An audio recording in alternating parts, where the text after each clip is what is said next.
processo, viu?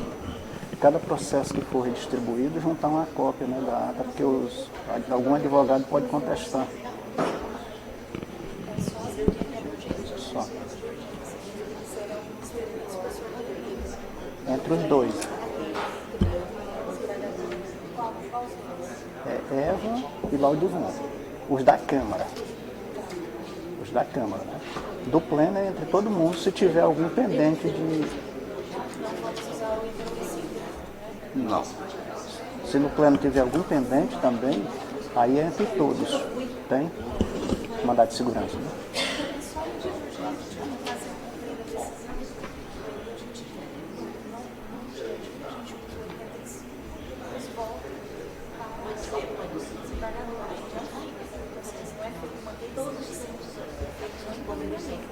Mas esse caso aí eu acho que não precisa de redistribuição não, tem que aguardar o substituto dela.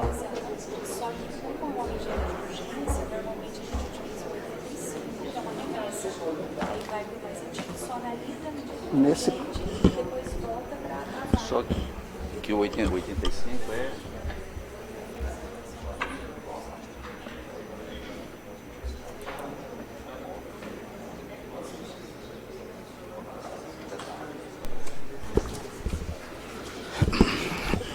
Bom dia a todos. Havendo quórum e presente Sua Excelência, doutora representante do Ministério Público, declaro aberta a presente sessão, ao tempo em que justifica a ausência da eminente desembargadora Denise Bonfim, se encontra afastada da atividade jurisdicional, também o desembargador Roberto Barros, em licença maternidade, e a desembargadora Valdirene em viagem oficial. Eu declaro, na sequência, aprovada a ata da sessão anterior e começo abrindo a sessão, trazendo com a sessão administrativa. É um processo só, eu peço a compreensão dos senhores advogados, porque em função de incidentes ocorridos recentemente e do conhecimento de todos, nós precisamos resolver certas questões pendentes, mas coisas muito rápidas que, com certeza, embora esteja já atrasado o início dos trabalhos, mas com certeza nós faremos essa escolha muito rápido. Trata-se, portanto, do processo administrativo número 0.100.334/14/2018, de requerente o Tribunal Regional Eleitoral. Esse processo diz respeito à escolha de membros para substituir a desembargadora Suzanete, que nos deixou recentemente. E já de início eu indago dos eminentes desembargadores, pela ordem, quais deles, qual dos senhores pretende se habilitar no processo de substituição da desembargadora Cesarinete. Eu inicio pela desembargadora Eva Evangelista. Senhor presidente, eminentes pares, doutora procuradora Gisele Mubarak, senhores advogados, eu saúdo na pessoa do doutor Valdir Perazzo. Eu não tenho interesse em concorrer e, desde logo, senhor presidente, antecipando, eu voto no doutor Elcio Sábio Mendes, no desembargador Elcio Sábio Mendes Júnior, para a vaga. Desembargador Samuel. Cumprimento Vossa Excelência, senhor presidente, cumprimento os demais desembargadores, senhora procuradora de Justiça, senhora diretora, os advogados, os acadêmicos, demais servidores, demais presentes. Também eu não irei concorrer à vaga destinada a desembargador titular lá no TRS, senhor presidente. E também, da mesma forma que fiz a desembargadora Eva, eu voto no desembargador Elcio. Desembargador Pedro Ranz, como vota? Sou do Vossa Excelência, eminentes pares, senhora procuradora, doutor Gisele, bom revê-la aqui, senhores advogados, a pessoa do doutor Perazzo, senhores estudantes, doutor Romano e os demais presentes, Hilário Júnior está aqui, e senhores estudantes, importante estarem aqui nessa sessão, é um aprendizado, é uma escola. Quanto ao processo da escolha do membro substituto, do termo titular da classe desembargador do Tribunal Regional Eleitoral, eu declaro que não tenho interesse, em função de minhas inúmeras atribuições dentro desse tribunal, já que tenho tantas, e também estou membro do concurso para o cargo da magistratura, e já declaro meu voto a favor do colega desembargador Elcio Mendes. Assim que eu voto, senhor presidente. Desembargadora Regina.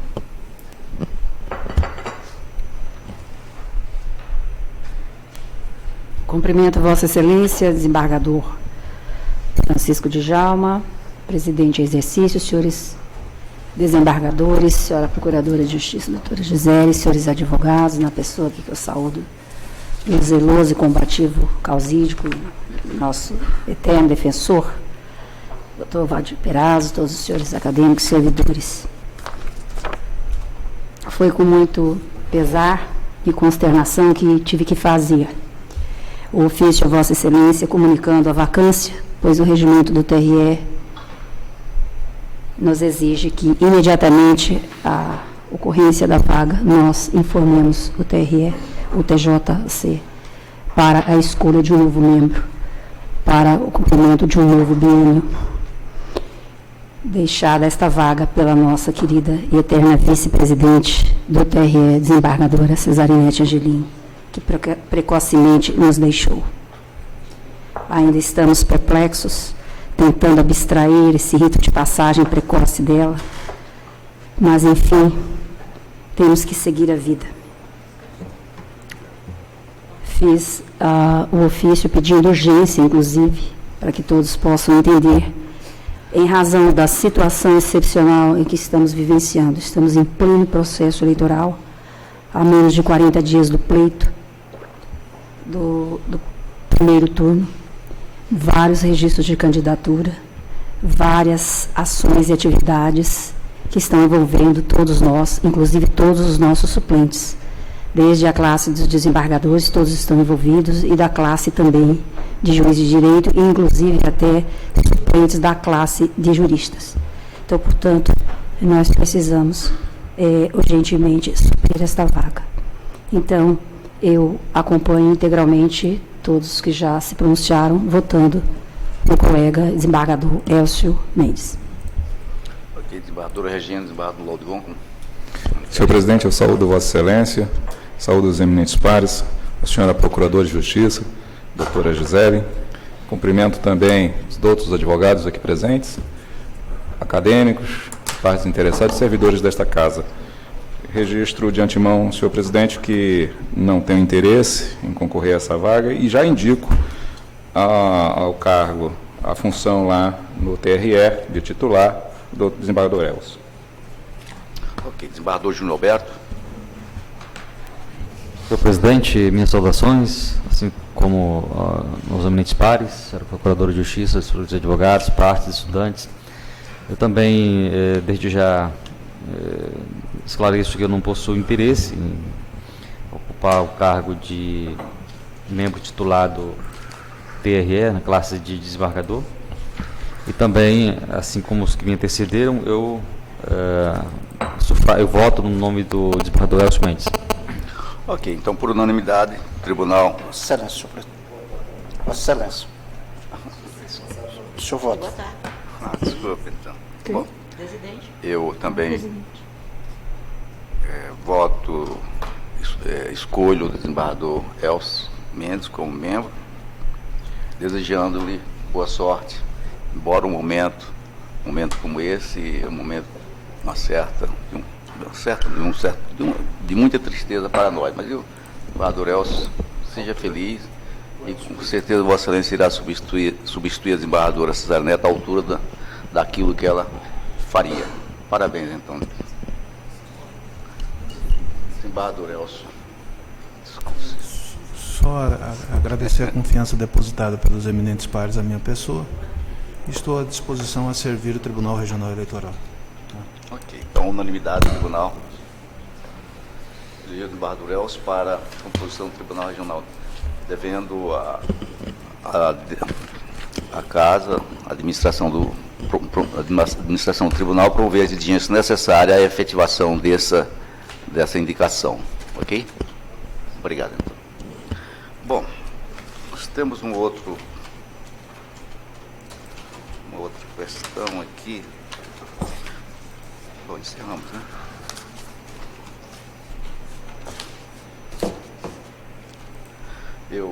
Dando sequência, eu vou reabrir os trabalhos do jurisdicional.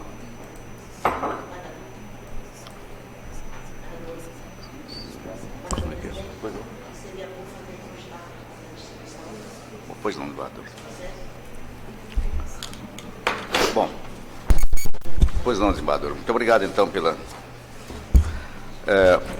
nós temos uma outra questão a ser deliberada aqui, a questão da distribuição dos processos, então, com a desembargadora Cesarinete.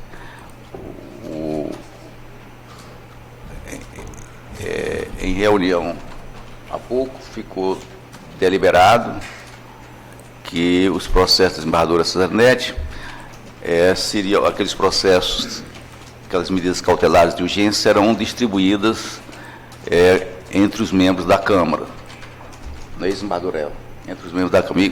Nós estamos já em processo de instauração da substituição da desembargadora Cesarinete e acreditamos que nesses 15 dias nós teremos já um novo desembargador para compor o tribunal, ao pleno do tribunal, de maneira que esses processos que estão em andamento pela desembargadora Cesarinete, esses processos que não dependam de urgências, procedimentos que não dependam de medidas cautelares de urgência, esses ficarão com o membro que irá substituí-la. Eu acredito que seja isso. Desembargadora, tem alguma outra colocação? Isso, como decidimos, deliberamos, né, as medidas urgentes virão para nós e os demais processos ficarão sobrestados. E aqueles que, eventualmente, os senhores advogados indiquem razão de urgência, pois já estar em pauta. Ok. Doutor Samuel? Só acrescentar que também no âmbito do pleno, né, as pendências, medidas urgentes serão distribuídas, né? Entre os demais entre os membros, né? Desembargador Pedro. Meu sentido, excelência. Desembargadora Regina. Mesmo sentido, excelência. Desembargador Laudivon. No mesmo sentido. Desembargador Elcio. Aliás, desembargador Júnior Alberto. Desembargador Laudivon, já votou? Já. De acordo. Desembargador Elcio. De acordo. Então, ficou deliberado sim. Fica deliberado que os processos com necessidade de apreciação de medidas de urgência, na primeira Câmara Civil, serão redistribuídos por sorteio entre os membros presentes, né? Ficou também deliberado que os processos com necessidade de apreciação de medidas cautelares de urgência do Pleno serão também redistribuídos por sorteio entre os membros que compõem o Pleno presentes. Ok? Senhores, bom, encerrada essa sessão administrativa, passaremos então ao Pleno Jurisdicional. Eu aproveito a ocasião para cumprimentar a bancada, na pessoa da desembargadora Eva, a nossa decana, cumprimento também Sua Excelência, a eminente procuradora, e cumprimento também os senhores advogados e servidores. E declaro, portanto, também aprovada a ata da 10ª sessão extraordinária realizada no dia 22/8, do último dia 22/8,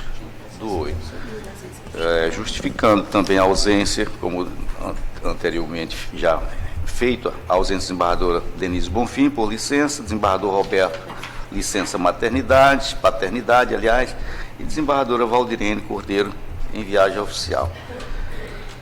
Ok? Já chamo, portanto, dando sequência aos nossos trabalhos, eu chamo pela ordem de sustentação o item 75, cujo processo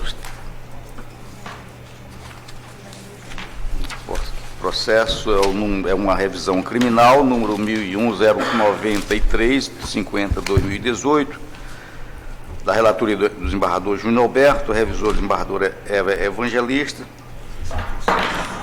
e o advogado da sustentação oral, É o item 75, senador. É o doutor Valdir Perazzo. Concedo, portanto, a palavra à sua excelência.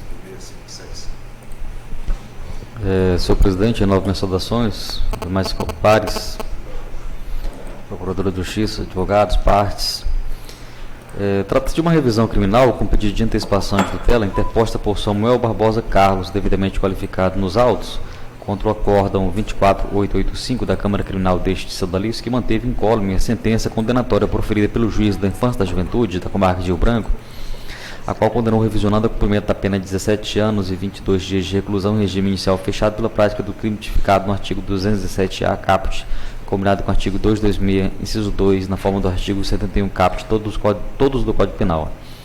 No presente caso, pretende o revisionando a antecipação dos efeitos da tutela para liminarmente fazer cessar o cumprimento da pena que lhe for imposta, até que seja julgada a presente revisão criminal e, no mérito, o julgamento procedente no sentido de declarar sua absolvição com fulcro no artigo 621, incisos 1 e 3 do Código de Processo Penal. Para tanto, alega escassez de provas quanto à existência do crime, porquanto teve por fundamento a versão isolada da vítima, a qual se mostra contraditória com os outros depoimentos colhidos na fase instrutória. Aduz-se a condenação do revisionando com esteio somente na palavra da menor, diverge do entendimento jurisprudencial da Corte de Justiça, oportunidade em que cita alguns precedentes. No mérito, pleiteia a absolvição do revisionando pela prática do delito de estupro de vulnerável pelas seguintes razões. Primeiro, condenação contrária à evidência dos autos, pois fora baseada exclusivamente na palavra da vítima. Segundo, superveniência de provas de inocência, como os estudos psicológicos técnicos lastreados em novos testemunhos e diálogos gravados entre a genitora da vítima e o revisionado. Eu indeferi pedido liminar. O acordo de trânsito julgado em 17 de outubro de 2017 e a Procuradoria de Justiça opinou pelo não provimento da revisão criminal, pois é vedada a reanálise do conjunto probatório, pelo que, não havendo evidência trazida nos autos, além das provas que já restaram apreciadas em duplo grau de jurisdição, não pode, revisionando, se valer da revisão criminal, como se novo recurso fosse para obter acolhimento de sua pretensão anteriormente rejeitada. É o relatório, senhor presidente, que submeti à revisão do desembargador Elcio. Ok. Desembargador Eva.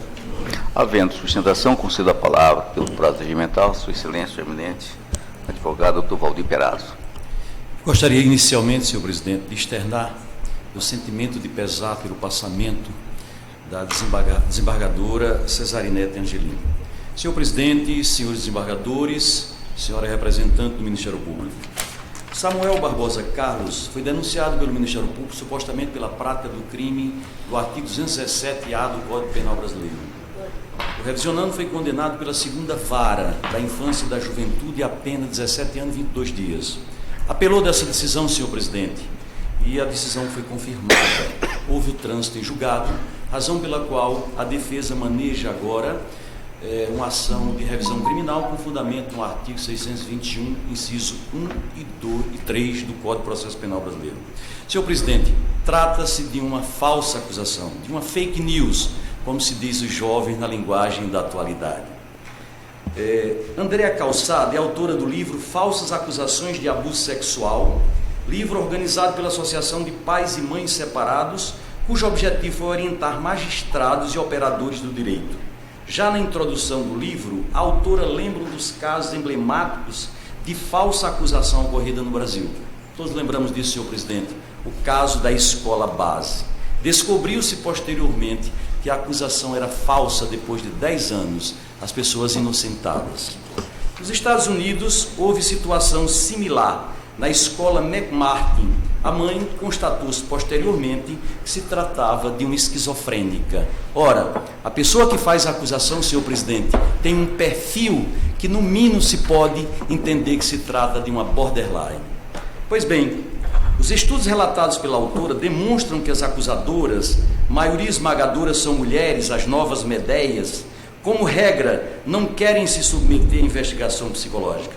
Enfim, esses estudos de abusos sexuais entre parentes, em que 50% dos casos terminam por se constatar a falsidade da acusação.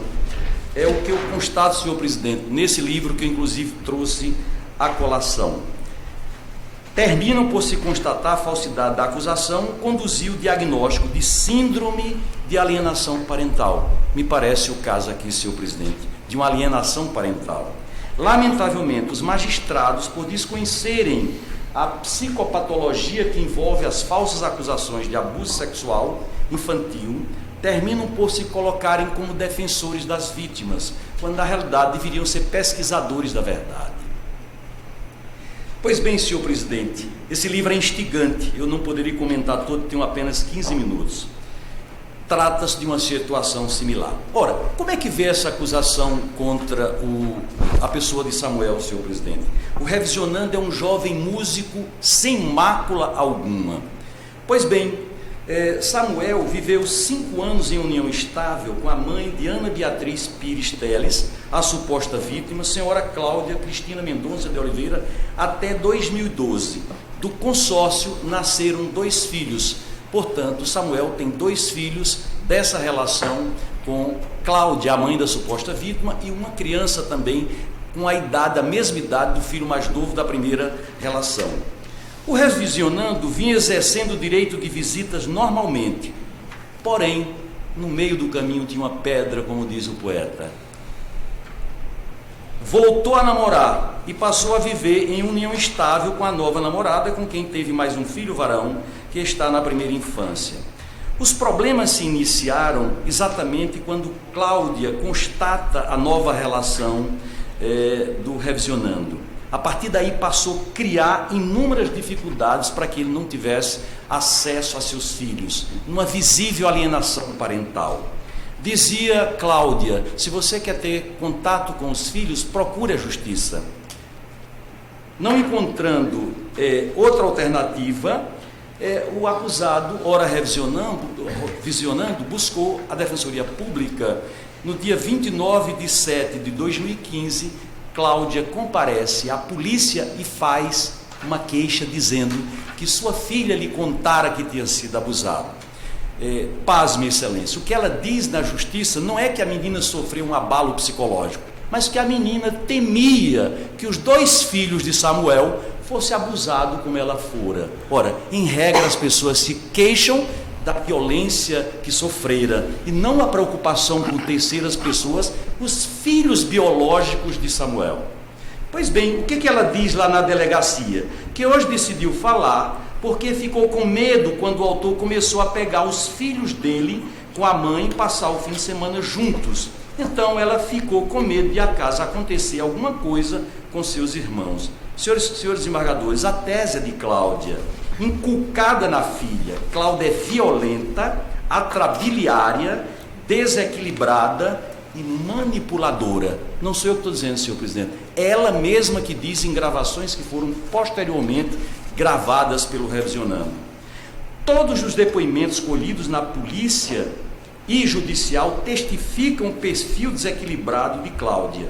Sem medo de se errar, se não for uma psicótica já, Cláudia está para uma personalidade borderline. Ora, o que apurou a polícia nesse crime, senhor presidente? Absolutamente nada. Razão pela qual o delegado de polícia decidiu não indiciar o acusado. Em que pese a polícia não ter indiciado o revisionando, porque não encontrou elementos de convicção, e não obstante isso, o Ministério Público denunciou. E denunciou elencando as mesmas testemunhas que já serviram para que o delegado não indiciasse o revisionando. Quem são essas pessoas? Kennedy Figueiredo Alves, Camila Alves da Silva, é um casal, e a filha Ana Luísa da Silva Figueiredo. Sem divergência, essas testemunhas já haviam afirmado que a suposta vítima era espancada de forma brutal pela mãe e que a adolescente era mitômana, alguém que mente de forma compulsiva. Seria hipótese de arquivamento do inquérito, falta de substrato probatório mínimo para uma denúncia, ou de rejeição da denúncia pelo mesmo motivo. Pois bem, senhor presidente, deu-se início à instrução criminal. Na instrução processual, além dos depoimentos de Kennedy, Camila e Ana Luísa, cujos testigos na polícia já ensejariam um pedido de arquivamento do inquérito, o depoimento de Isabel, irmã de Cláudia, trouxe mais elementos elucidativos de que o crime não existia. E disse a irmã de Cláudio, deu à irmã de Cláudia o motivo pelo qual a Cláudia fez a denúncia. Disse o seguinte: depois que Samuel entrou com o pedido de guarda dos 2 filhos com Cláudia, surgiram as notícias do abuso. Não existe depoimento mais eloquente do que esse, de que todas, senhor presidente, não é apenas as testemunhas da defesa, é as testemunhas da acusação, todas sem exceção diziam que o crime não existiu. Mesmo assim, o juiz condenou o revisionando a uma pena de 17 anos e 22 dias, com base apenas e tão somente no depoimento da menina, que todos diziam ser uma mitômana, mas ainda supostamente acreditou que estava fundamentando-se no inquérito policial. Ora, o inquérito policial, senhora revisora, dizia exatamente o contrário, que não tinha elementos de convicção para indiciá-lo. E se fundamentou ainda, disse a sentença, num relatório psicológico feito naquele momento, que não foi judicializado e que foi contraditado por ocasião da instrução criminal. Na instrução criminal foi ouvida uma psicóloga e a psicóloga disse: olha, com base em uma única entrevista, não se pode concluir que houve abuso sexual. Pois bem, senhor presidente, todo esse quadro levava à conclusão de que o crime não existiu. O juiz condenou, mas posteriormente ainda há provas supervenientes de que o crime não existiu. E eu me refiro aqui a 2 relatórios psicológicos e mais uma gravação que Samuel fez. Pois bem, no primeiro relatório, uma psicóloga disse o seguinte: olha, Cláudia pratica alienação parental.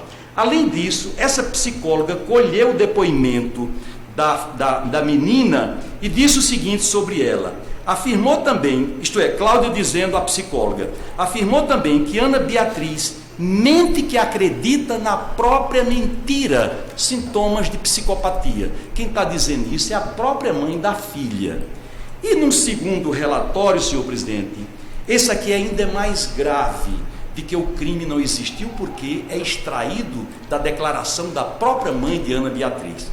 A mãe de Ana Beatriz faz um relatório das inúmeras mentiras de Ana Beatriz. Diz que aquela menina, que quando confrontada com a verdade, mesmo diante dos fatos, ela é capaz de sustentar uma mentira. Eu vou ler o depoimento transcrito pela psicóloga no processo que transcorreu lá na vara da família, em que foi ouvida a menina e a mãe. E o que disse a mãe sobre a filha? Repare bem, senhor presidente. Avaliando essas ocorrências e algumas outras situações em que a jovem mentiu e manteve seu discurso mesmo quando confrontada com os fatos, Cláudia verbaliza que não acredita mais no abuso sexual. Senhores desembargadores, esse relatório psicológico foi feito depois da sentença, é portanto prova nova. A sentença foi proferida em 24 de março de 2017. Esse relatório é de agosto de 2017. É a mãe que diz, depois que sobreveio a sentença, que colheu informações da própria filha, que ela é uma mitômana, que mente mesmo quando confrontada com a verdade. Mas não para por aí, senhor presidente, as contradições e a mentira da mãe, que muda de versão ao sabor dos acontecimentos. Então, ela chegou à conclusão que a filha mentia, disse isso à psicóloga e disse: eu vou retomar as conversas com o marido, porque cheguei à conclusão que a menina é uma mentirosa, não pode se confiar nela. E aí ela gravou, eu vou ler apenas um trecho, mas toda a gravação está no processo, senhor presidente. Apenas o que essa mulher foi capaz de dizer, tentando novamente seduzir Samuel, como se quisesse restabelecer a relação e querendo que ele resolvesse o problema que ela já tinha feito com que dali surgisse uma sentença. Ela liga para ele e diz o seguinte: não, porque uma coisa é uma criança inocente, isso é Cláudia, mãe da suposta vítima, dizer que o padrasto fez e fez, eu nunca afirmei porque não vi. E outra coisa é um adolescente que vai lá na internet, faz um Facebook falso, fica tendo conversas de sexo, manda foto pelada, faz dança erótica. E outra coisa é um adolescente desse jeito falar que o padrasto molestou. Ela pondo em dúvida a palavra da filha. Mas não para por aí. Ela disse mais: pois é, então eu não sei o que fazer. Eu sei como fazer para resolver a situação. Ela querendo reparar o estrago que ela fez com a pessoa de Samuel. Eu fui na justiça atrás do que a menina disse, já que a menina é um inocente, eu fui. Mas depois de tudo que eu ando descobrindo dela, fica difícil pensar no pai dos meus filhos lá, lascado, e a menina fazendo o que quer. Porque até então, quem está induzindo ela a fazer as coisas, estão dizendo que sou eu. Quem inventou tudo, estão dizendo que fui eu, porque sou tão vítima quanto você. Isto é, a mãe da suposta vítima diz para o marido, e gravado e posteriormente a sentença, que eu sou tão vítima quanto você. Senhor presidente, não há uma situação mais grave de um erro judiciário do que essa sentença proferida contra Samuel. Lamentavelmente, o juiz se colocou como advogado da suposta vítima, sem pesquisar a verdade, o que deveria fazer, trazendo à colação o processo que tramitou, onde Samuel pedia a guarda dos filhos, e que era a causa na qual ela fazia isso. Era exatamente para impedir que ele tivesse acesso aos seus filhos, numa alienação parental, como era objeto de estudo nos Estados Unidos, e que isso tem sido objeto de preocupação na atualidade. Senhor presidente, portanto, eu teria mais alguma coisa a dizer, mas o tempo já está se acabando, e eu queria, portanto, chegar aos meus requerimentos. Eu queria requerer a Vossa Excelência, como já requeri, perante ao desembargador relator, que fosse concedido um habeas corpus de ofício, para que Samuel tivesse mais tempo de trazer à colação outras provas. Uma delas, senhor presidente, seria um relatório psicológico da mãe da suposta vítima, um relatório psicológico da suposta vítima, para que nós saibamos quais são as motivações que fazem com que ela faça uma declaração dessa e fique dando declarações ao sabor do vento. Então, eu pediria a Vossas Excelências que concedesse um habeas corpus de ofício para que os senhores com mais vagar pudessem examinar esse processo. A menina não terá nenhum perigo contra ela, porque ela não está sob a guarda de Samuel. Quem vai ser prejudicado são 3 crianças, uma de 7 e 2 de 4. Essas vão ficar definitivamente alienadas, sem poder ter contato com o pai. Se esse não for o entendimento de Vossas Excelências, no sentido de conceder um habeas corpus de ofício à pessoa de Samuel, eu peço a absolvição, porque não tem mais prova mais eloquente da inocência de Samuel. É assim que se pede a defesa, e espero que Vossas Excelências, na manhã de hoje, façam justiça retirando Samuel da clandestinidade, que nunca deveria ter saído, conforme a própria polícia assim concluiu. Ok, doutor Valdir Perazzo, com a palavra Sua Excelência, doutora Procuradora de Justiça. Senhor presidente, senhores desembargadores e defensor público, advogado da defesa, em síntese, o parecer do Ministério Público é o seguinte: conforme destacado acima, a defesa sustenta que a vítima, Ana Beatriz Pires Teles, que tinha apenas 5 anos de idade na época dos fatos, teria mentido em sede policial e em juízo sobre os fatos imputados ao revisionando, acostando ao pleito revisional áudios extrajudiciais de suposto contato telefônico entre a genitora da vítima e o revisionando, bem ainda gravação de audiovisual da audiência de instrução da ação de produção antecipada de provas. Todavia, a suposta prova nova de os áudios extrajudiciais de contatos telefônicos entre a genitora da vítima e o revisionando não foram confirmados em juízo pela vítima e por sua genitora, nos autos da ação de produção antecipada de provas, conforme se observa da gravação do audiovisual da audiência de justificação, no CD-ROM anexo, realizada no dia 17 de abril de 2018, a seguir transcrita.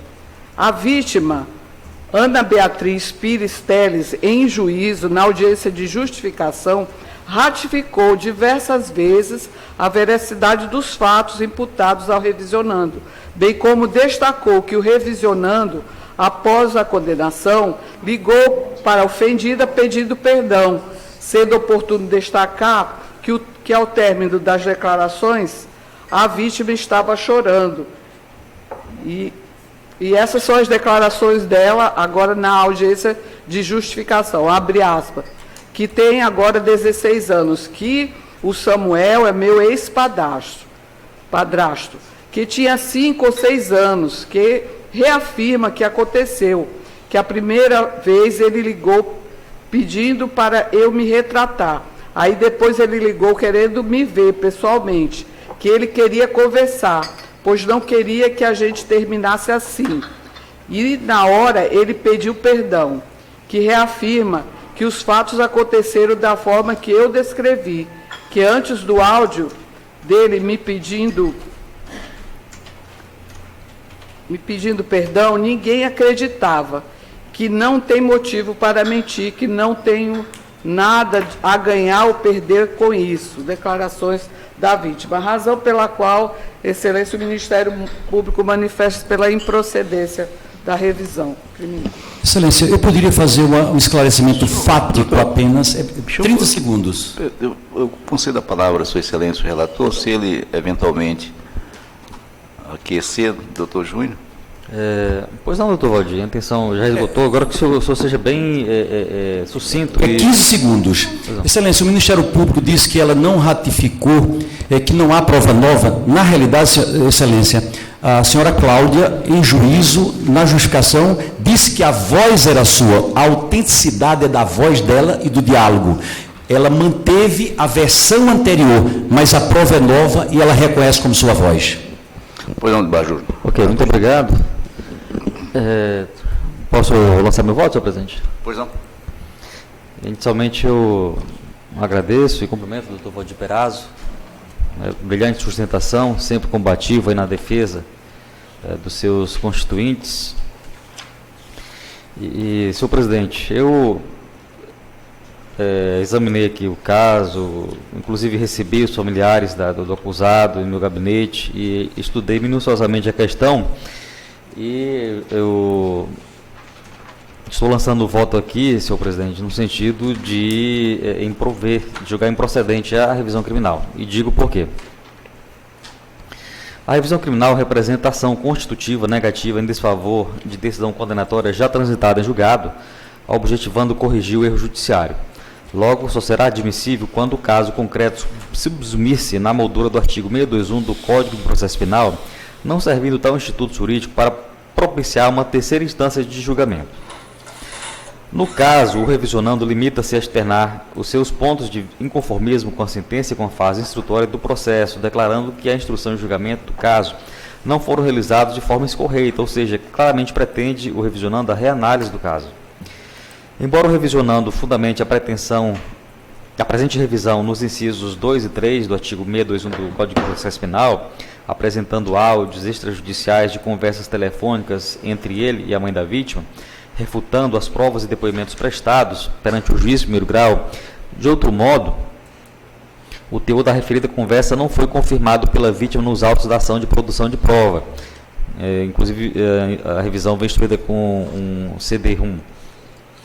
Apesar da sua genitora confirmar que de fato ligou para o revisionando, a mesma afirmou em audiência que a época do contato telefônico estava alterada emocionalmente por conta de um problema pessoal e familiar com a vítima, e por conta disso passou a ter dúvidas de sua versão. Porém, posteriormente, o revisionando ligou para a vítima pedindo perdão pelo ocorrido e a partir daí ela não teve mais dúvidas dos fatos relatados por sua filha. Essa é a prova que foi produzida no procedimento prévio ao ingresso dessa revisão criminal. O ônus da prova incumbe ao autor do pedido de revisão. O princípio indúbio pro réu não incide nessa modalidade de demanda, razão pela qual afasta-se a alegação de incidência do referido princípio. Aliás, a própria Constituição Federal é expressa ao assegurar que ninguém será considerado culpado até o trânsito julgado da sentença penal condenatória. Desta forma, a coisa julgada funciona como um dos limites à aplicação do indúbio pro réu. Outro sim, considerando a existência de coisa julgada em sede de revisão criminal, aplica-se o princípio indúbio pro réu, contra réu, havendo a inversão do ônus da prova, recaindo este encargo único e exclusivamente sobre o postulante. Eu trago aqui precedentes do STJ, peço venha para dispensar a leitura. E a esse respeito, deve salientar que para que a revisão do acórdão possa ocorrer com base na prova nova, esta deve ser superveniente ou, caso já existisse ao tempo da instrução, deve ficar provado o motivo pelo qual ela não pode ser produzida tempestivamente. Guilherme de Souza Nutti, sobre o assunto, diz que novas provas que autorizam a reiteração do pedido são as seguintes: certamente, quando uma ação é julgada, decidido o mérito, transitado e julgado, a regra é que o pedido não possa ser reiterado. Entretanto, como nessa hipótese cuida de ação revisional fundada na ocorrência de erro judiciário, a qualquer tempo pode ser renovado o pleito, desde que baseado em novas provas. Entendem-se como tais as substancialmente novas e não as formalmente novas. As primeiras são as provas inéditas, desconhecidas até então do condenado e do Estado. Por exemplo, o surgimento de um documento ao qual ninguém teve acesso anteriormente. As segundas são aquelas que ganham nova roupagem, nova versão, mas já eram conhecidas das partes. Exemplo, uma testemunha que altera o seu depoimento dizendo ter se lembrado de algo mais que não havia relatado antes. Além disso, importante assentar que a prova nova a ensejar a procedência da ação revisional deve ser aquela capaz de, por si só, assegurar o pronunciamento judicial favorável ao réu, sendo concludente quanto à inocência do mesmo. O mesmo doutrinador, o Guilherme de Souza Nutti, diz que novas provas da inocência trata-se de mais uma situação onde se buscam provas substancialmente novas acerca da inocência do réu, abrangendo tanto a autoria quanto a materialidade do crime. Se as provas inéditas surgidas depois da sentença condenatória definitiva ter sido proferida inocentarem o acusado, seja porque negam ele ser autor do crime, seja porque indicam não ter havido o fato criminoso, é de se acolher a revisão criminal. Da mesma forma, para a procedência do pedido revisional, com base no inciso 3 do artigo 621 do Diploma Processual Penal, as novas provas de inocência do condenado devem ter valor decisivo, não bastando aquelas que somente diminuam o valor probante do processo revidendo ou que apenas suscitem dúvidas no espírito dos julgadores. Eu transcrevo aqui precedentes do STJ, que amparam aqui esse entendimento, e eu transcrevo também os depoimentos colhidos na justificação primeiro da vítima, que diz o seguinte: que tem 16 anos, que o Samuel é meu ex-padrasto, que tinha 5 ou 6 anos, que reafirma o que aconteceu, que a primeira vez ele ficou pedindo para eu me retratar. Aí depois ele ligou querendo me ver pessoalmente, que ele queria conversar, pois não queria que a gente terminasse assim, palavras dele. E na hora ele pediu perdão, que reafirma que os fatos aconteceram da forma que eu descrevi, que antes do áudio dele me pedindo perdão, ninguém acreditava, que não tem motivo para mentir. Eu não tenho nada a ganhar ou perder com isso aqui. E já a genitora da menor, ela disse nessa justificação, o seguinte, que teve a conversa assim, se referindo aos áudios do Revisionando, que quando Ana Beatriz contou para mim o que aconteceu, eu busquei informações que há tempos antes dela me falar, ela já tinha comentado sobre um beijo, na ocasião, para 2 pessoas, que para mim ela tinha falado, assim que tínhamos separado em 2012 sobre esse beijo, mas eu não levei em consideração porque achei que ela estava ferida pela separação. Tudo. Que nesse momento desse áudio, que acredito que foi em meados de junho de 2017, Ana Beatriz tinha fugido de casa por causa dos conflitos familiares, e não tenho algo a ver em si, que não tenha algo a ver em si do Samuel com ela. Que nesse dia eu fiquei muito triste que ela tinha ido embora para a casa de minha mãe. Que pensei, será que essa menina foi capaz de inventar isso? E como Samuel foi bom marido para mim, eu nunca vi ele fazendo maldade alguma. Que tinha confiança nele mesmo depois de tudo. Que do momento desse áudio até o final do processo as coisas mudaram. A todo momento as coisas mudam na cabeça da gente. Que depois desses áudios aconteceram muitas coisas comigo e com ela. Que ela voltou para casa, conversamos muito, que essa dúvida que eu fiquei passou. Que quando foi em 30 de setembro de 2017, eu trouxe aqui o áudio com a gravação, ele ligou para a gente pedindo ajuda, que tinha sido condenado em segunda instância, tinha saído ordem de prisão, que a tia dele ligou pedindo ajuda, falando que Ana Beatriz estava condenando ele à morte, que falei para ela que isso era coação, que quando foi no dia 30 ele ligou, insistiu muito para falar com a Ana Beatriz, até que ele falou com ela, eu deixei ele falar com ela, que ele queria pessoalmente, eu não deixei, falou por telefone, que no áudio Ana Beatriz fala assim: Samuel, você sabe o que aconteceu, você sabe o que você fez, eu estou ouvindo de todo mundo que é mentira, mas você sabe o que aconteceu.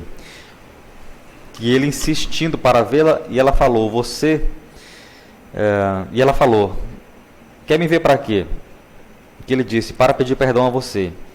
Que tudo o que eu pensei, achei, duvidei nesse dia 30, eu acho que qualquer pessoa acabaria com a dúvida. Que eu não tenho mais essa dúvida humana de que ele fez com ela o que ela disse que ele fez. Ninguém liga pedindo perdão de uma coisa que não fez. Esse é o trecho do depoimento da mãe.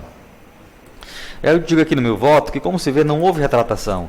De fato, ao ouvir os áudios de telefone, nota-se que a mãe da vítima estava totalmente desestruturada emocionalmente no ato da ligação, em decorrência da relação conflituosa e delicada que sempre teve com sua filha. No entanto, o teor da conversa em nada comprove a falta de veracidade dos fatos relatados pela vítima. Até porque, diversas vezes, a mãe fala para o revisionando que pressionou a menor de todas as formas para que ela entrasse em contradição, mas ela continuava firme nos fatos relatados.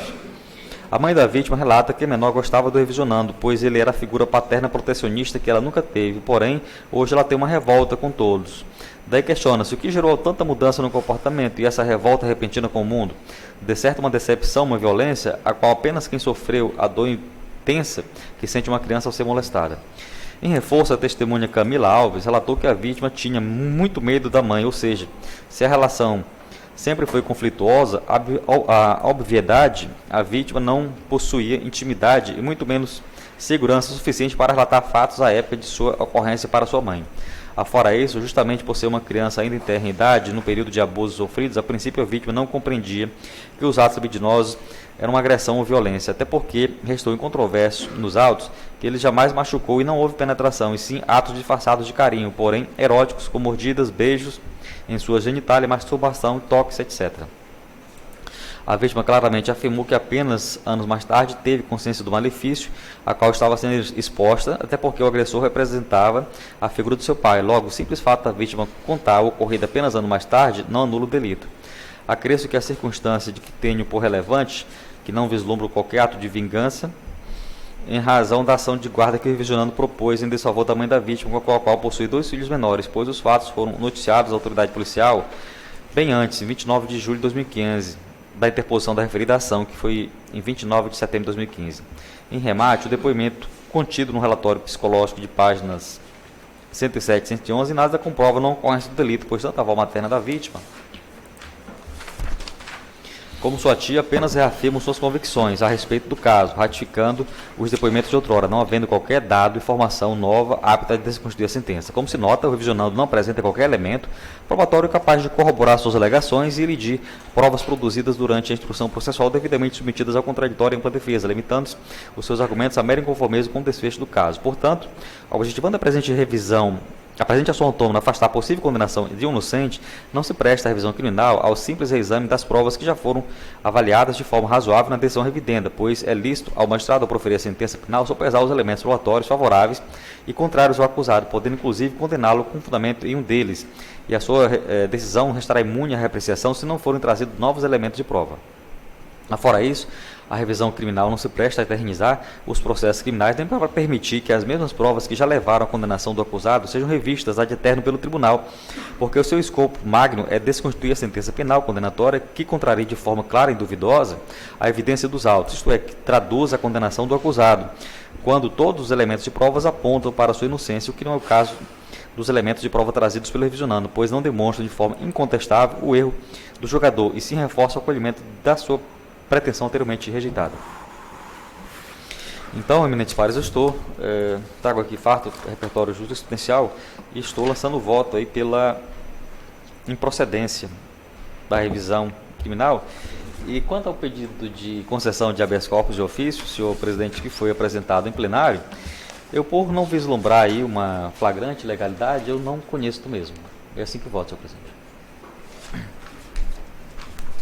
Desembargadora Eva, qualidade de revisora, como voto?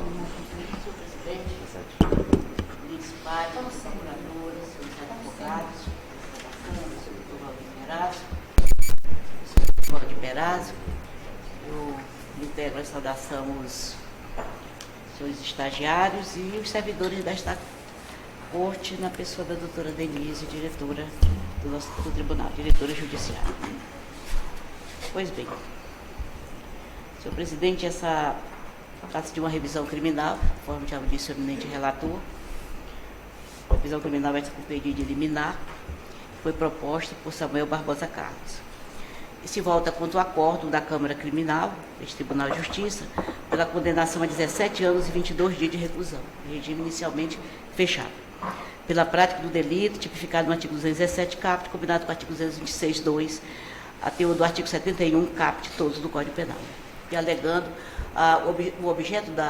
o fundamento da revisional das hipóteses dos incisos 1 e 3 do artigo 621 do CPP, a ocasionar, ao seu entender, a procedência da estação revisional, com a consequente absolvição em vista de julgamento que entende o revisionando contrário à prova dos autos, bem como funda em novas provas a afastar a autoria do delito ao mesmo atribuída.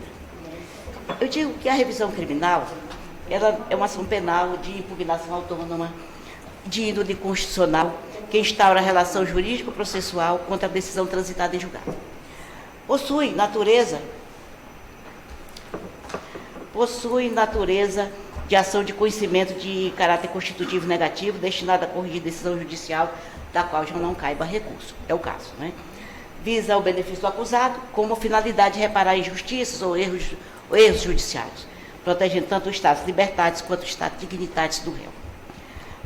Por isso que, sobrepondo à revisão criminal, a verdade real à formal, é o princípio da verdade real, relativiza a coisa julgada, possibilitando o reexame da causa. Todavia, unicamente das hipóteses predeterminadas nos incisos do artigo 621 do Código de Processo Civil.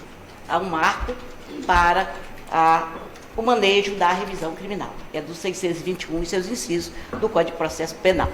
Pois bem, eu trago aqui julgado do STJ, mas eu não vou poupá-los e dizer que no artigo, em habeas corpus, transformado o habeas corpus substitutivo de recurso próprio, pois bem, de que nos moldes do artigo 621.3 do CPP poderá ser rescindida sentença condenatória se após seu trânsito em julgado surgirem novas provas da inocência do apelado.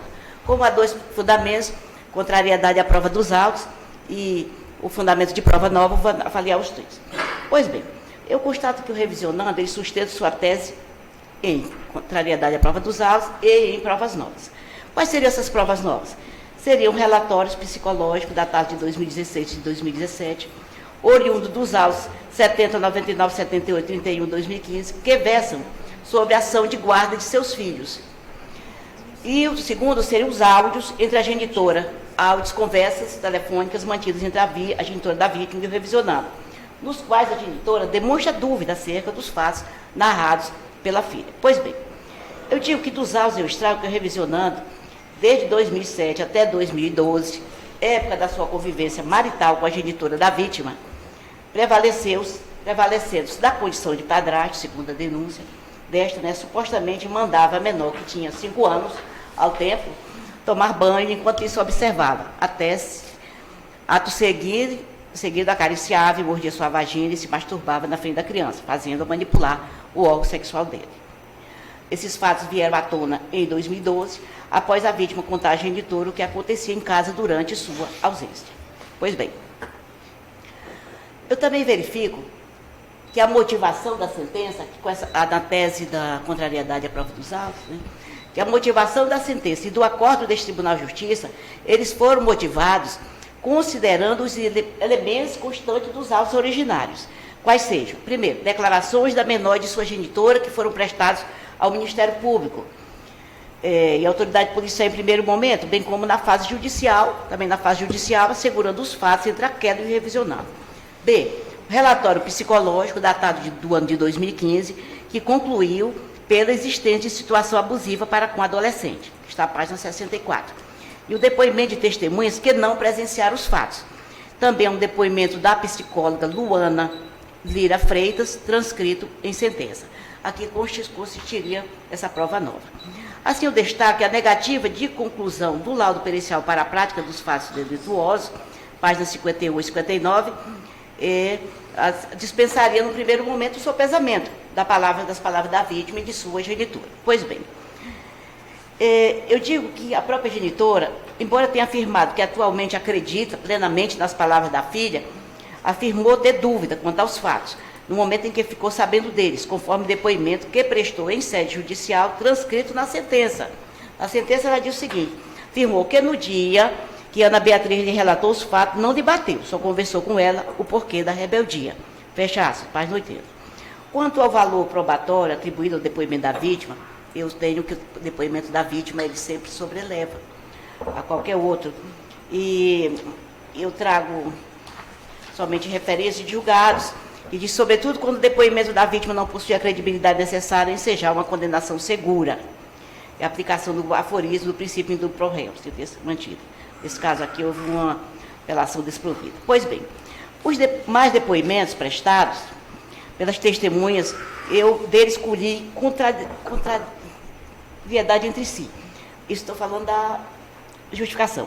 De vez que as testemunhas Kennedy Figueiredo Alves, página 81, Ana Luísa da Silva Figueiredo, página 84, Isabel Mendonça Cordeiro, 85, Mauro de Barro Júnior, página 87, Camila Alves da Silva, página 83, afirmam que não acreditaram nos fatos delineados pela vítima.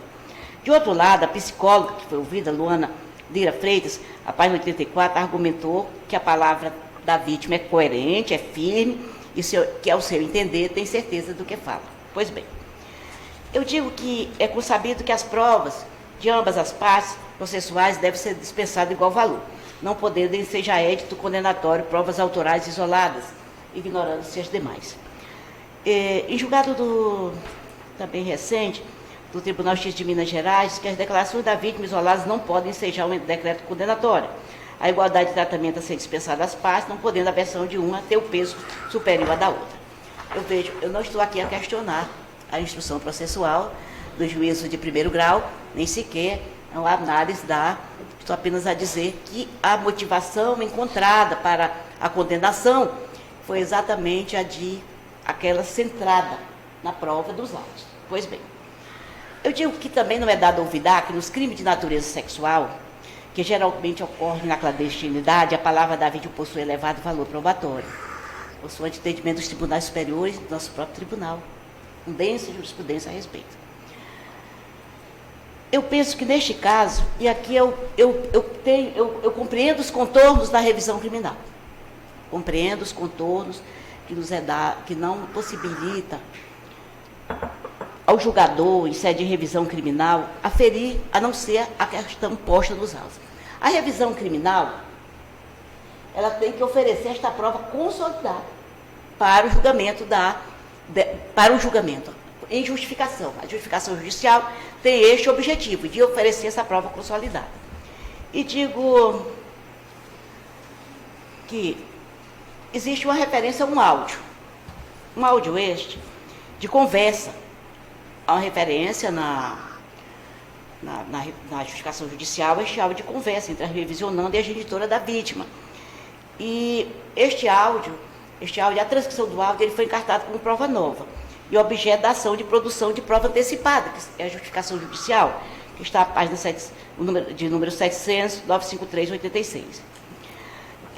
Eu digo que dali eu colhi que, embora a mãe da vítima tenha alegado em audiência daqueles autos, que no momento do áudio ainda duvidava da filha, esse depoimento das páginas 299, porém atualmente não lhe restam dúvidas do ocorrido. Verifico que esse se trata de um importante documento, mas ocorre que esta prova não foi devidamente valorada em sede de revisão de justificação judicial. Os autos dão conta de que o advogado levou o pendrive para inserir a ligação telefônica, essa prova, e o juiz disse que não tinha como inserir pendrive, não teria pendrive para inserir. Então, eu penso que essa prova ela seria assim, decisiva para que eu pudesse julgar, porque eu tenho muitas dúvidas, desembargador Júnior. O seu voto ele espelha a técnica mais apurada. Mas eu tive dúvidas exatamente por isso. A minha dúvida reside no fato de que não foi devidamente valorada essa prova que foi trazida. Veio o encarte, vieram as transcrições, mas essa prova deveria ter sido ouvida, e não veio. E não veio porque houve talvez um defeito de, vamos dizer assim, de compreensão ou de tecnologia, que não foi possível adequar, no momento, aquele pendrive. Pois bem, porque não foi exposta à mídia. Essa mídia deveria ter sido encartada aos autos da justificação judicial para a elucidação do recorrido, embora tenha o advogado do revisionando feito pleito nesse sentido. Está a página 299 do processo. Pois bem, soma-se a isso o fato de que os relatórios psicológicos juntados aos autos como prova nova, provenientes dos autos 70, 99, 78 e 31, datados de 2016 e 2017, que tratam da guarda dos filhos desse cidadão, os filhos tidos por ele, em comum com ele, com a mãe da ofendida, apontam a personalidade do réu característica de direção contrária daquelas apontadas pelos relatórios psicológicos anteriormente encartados. Inclusive, opinam pela guarda compartilhada dos 2 filhos que o revisionando possui com a mãe da vítima. A reforçar a minha dúvida pessoal, a pairar nestes autos. Primeiro, porque entendo que o princípio do contraditório não foi devidamente exercido ali. Existe uma prova nova que é baseada em laudos psicológicos favoráveis ao réu como prova nova, nessa justificação judicial. Eu tenho maior cuidado, devo dizer aos senhores e ressaltar que eu tenho maior cuidado no que diz respeito a abuso sexual. Eu coordeno a Coordenadoria da Violência Doméstica e Familiar deste tribunal. E minha obrigação é proteger a família, proteger a mulher vítima de violência, proteger a criança vítima de abuso sexual. Mas, confesso aos senhores, eu estou tomada de dúvidas desse caso. Tenho como incensurável desembargadores que compõem a Câmara Criminal, desembargador Samuel e desembargador Pedro Ranzi, que o julgamento da Câmara Criminal foi escorreito. É que eu estou a entender que esta revisão criminal não foi possibilitada, a inteireza da busca da verdade real com a exposição dessa mídia em audiência para a elucidação do ocorrido. Pois bem, é desse ponto que eu suscito uma questão de ordem de natureza assim, excepcional. Porque eu sei que não cabe nos contornos da revisão criminal, mas em busca do princípio da verdade real, em busca de que não possa cometer um erro judiciário, que eu não possa contribuir para isso, na minha aferição pessoal, com toda a vênia, eminente desembargador, eu fiz 2 votos, um na sua linha e outro na minha, dessa que eu estou defendendo agora, com muita dificuldade, eu lhes digo, porque a revisão criminal não se presta ao que eu vou propor agora.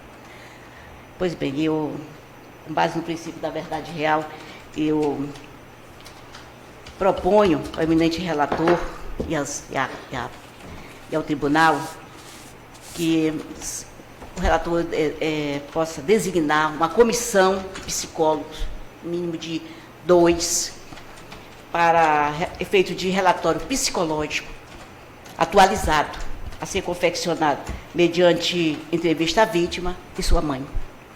E aí sim, dirimidas essas dúvidas constantes dos autos, e proceder ao julgamento.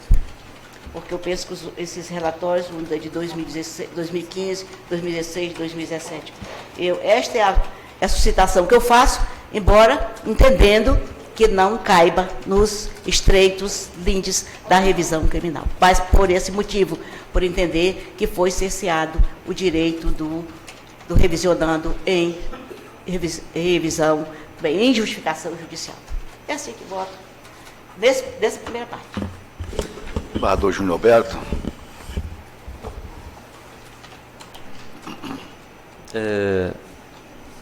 Senhor presidente, eu mantenho o meu voto. Eu julguei a revisão criminal com que foi me trazido. Inclusive, avaliei esses áudios, né, que foram trazidos, não foram juntados, mas foram trazidos na revisão criminal.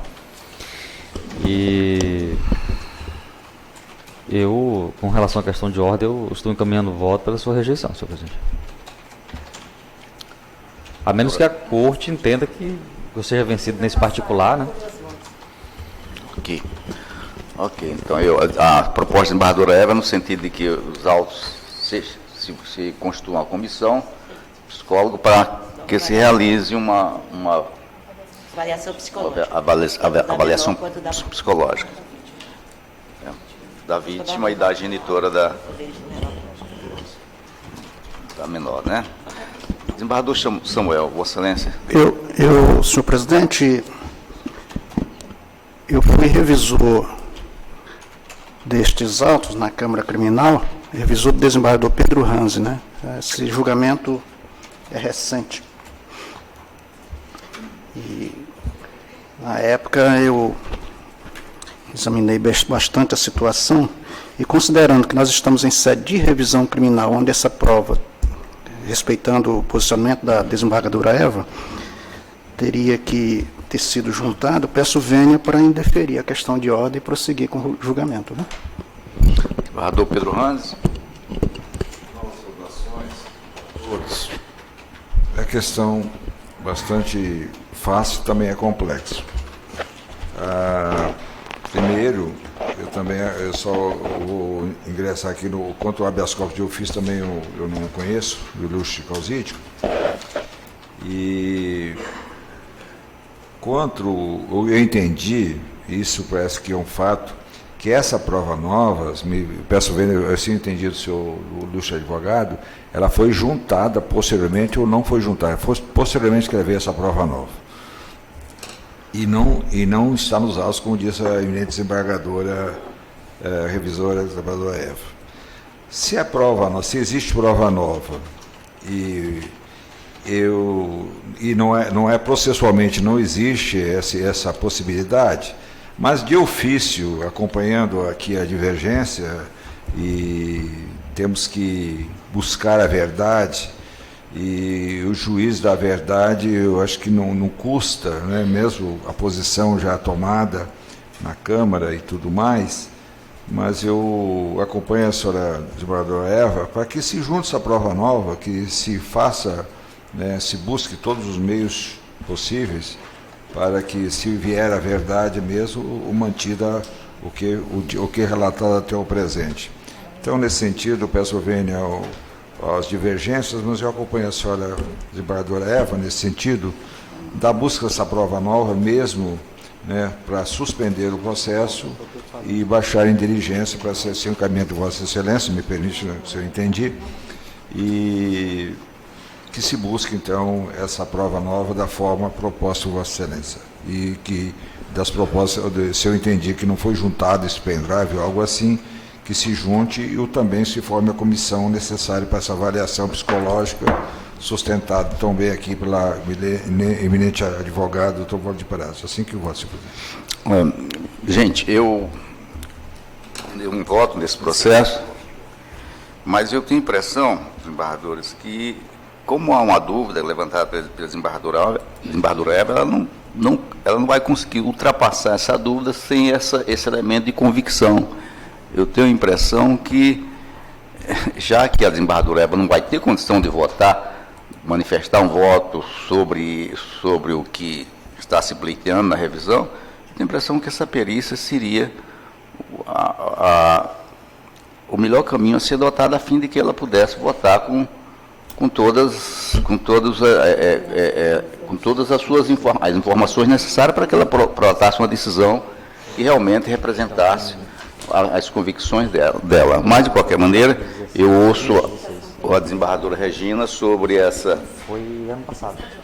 questão de ordem levantada pela desembargadora Eva.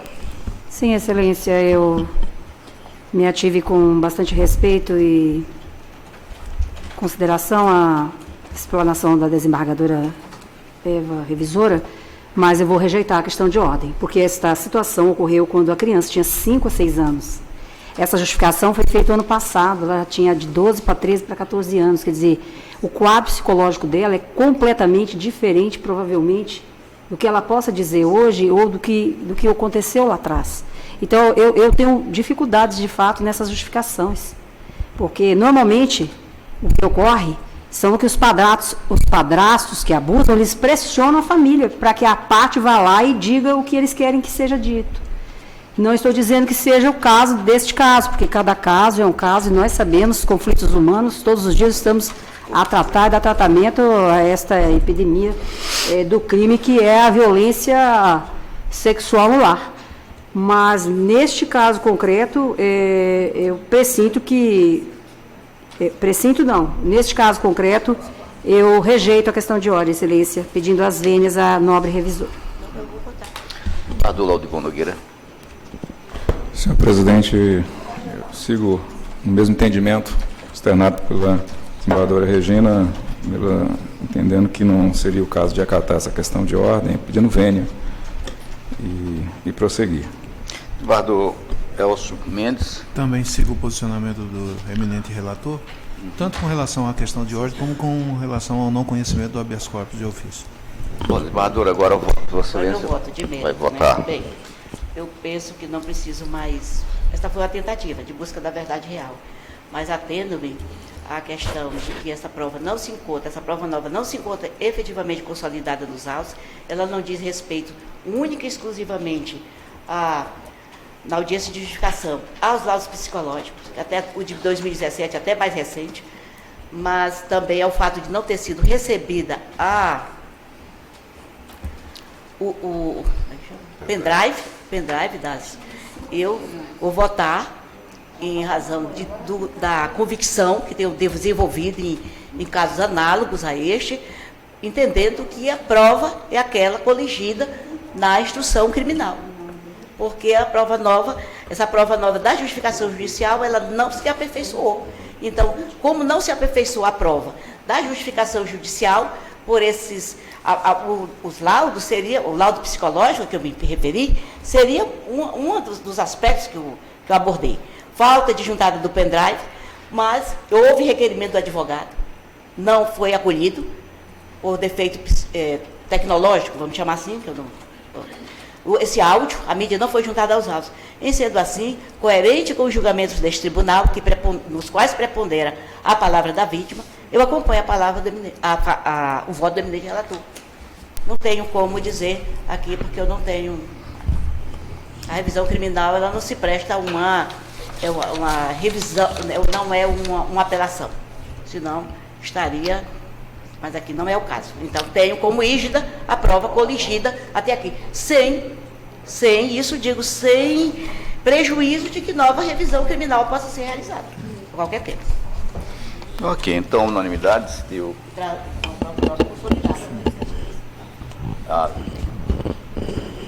Sim, mas foi unanimidade. Desembargador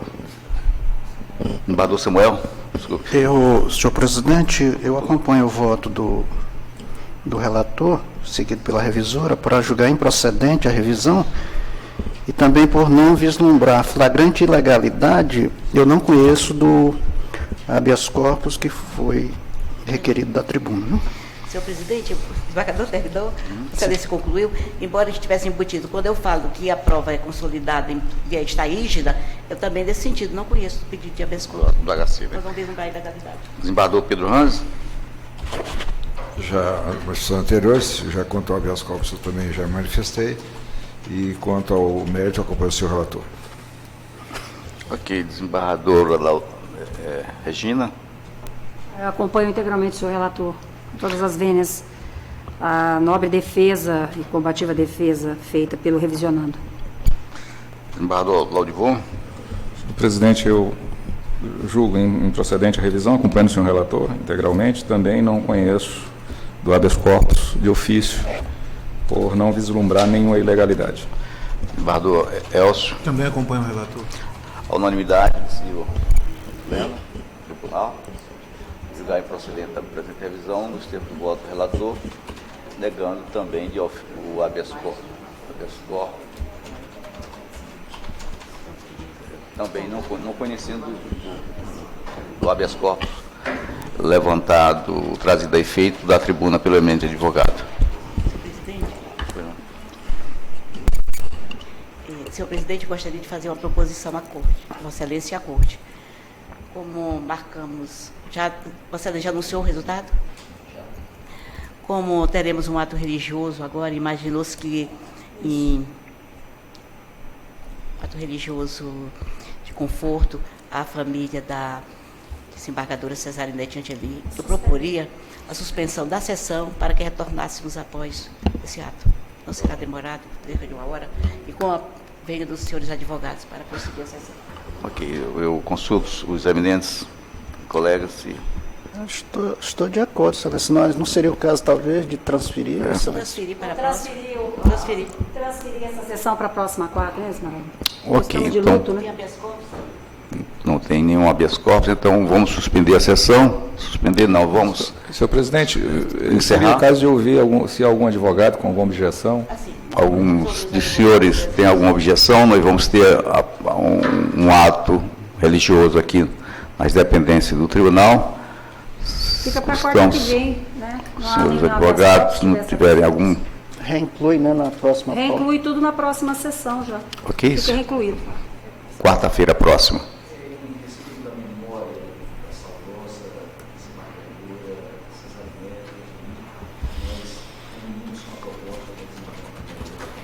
Obrigada. Então, feito isso, declaro, portanto, encerrada a presente sessão, cumprimentando a todos, E aí, Regina? desejando um bom dia.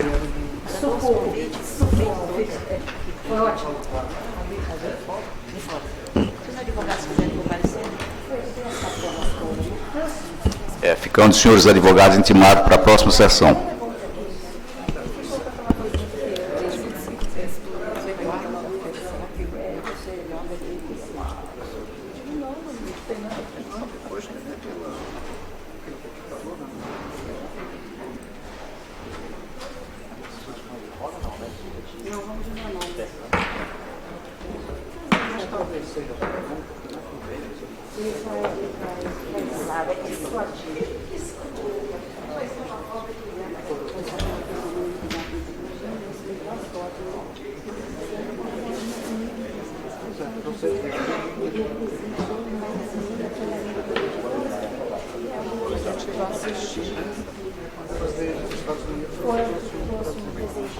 Nós vamos lá, né, chefe?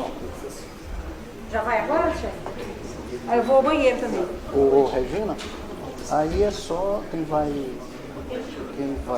dirigir o tema é o nosso pastor, né? Não, nós não temos nada que fazer. Vamos todos, então avisa todos. Hansi, avisa lá para ele. Vamos de toque, então. Vamos. Viu, Regina? Viu aí? Mas vai dar certo. Ai, reza por mim, amigo. Reza por mim, mas vai dar tudo certo. Depois só tem 1 ano também. Tem que ficar. O Adair disse que ele no pleno ele é tranquilo, assim, né? Ele não é de ficar com Muscular, ele é tranquilo. na Câmara. Agora, qualquer coisa que ficou de mim assim, eu não sei, que teve que ler tudo que não gostou. Câmara com a gente.